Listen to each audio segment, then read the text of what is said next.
And this week, for recruiting for dummies like me, let's talk about an absolute gem that I would tell everybody go out and read. I don't have any kind of endorsement. I don't have any kind of plug for these people other than they wrote a great book and you need to read it. It is called Recruiting Rules, Amelia and Casey Streuber. Sorry if I said your name wrong. They did an outstanding job. Apparently it's a dad and a daughter that went through the recruiting process and they wrote a book about their process. The name of it is called Recruiting Rules. I'm going to go through a few of them here.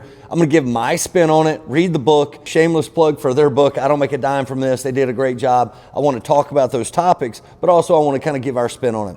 So it talks about September 1 for softball players and August 1 would be for baseball players. And recruiting isn't just about being seen. It's just the start of the process. I know I had a conversation with the parents that my daughter plays softball, and we were in Houston this past weekend, and that dads were all sitting around talking.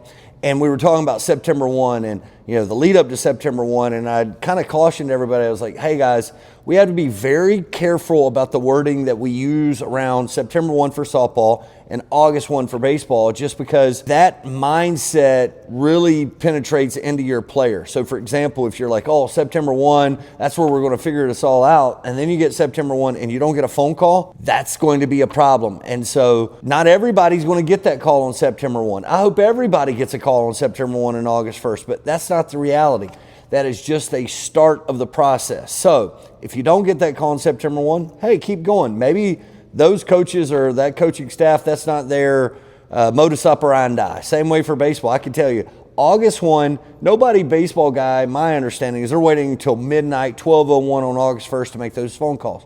In softball, it's a little different in perspective, but what I would say is if you don't get that phone call in the first week or two, it doesn't mean it's not coming, but maybe you need to do a better job of marketing yourself. So let's not start and stop our process at the starting line and really communicate to our players. That's just a place for us to start as we move forward, and really opens recruiting for us to now be able to openly contact those coaches.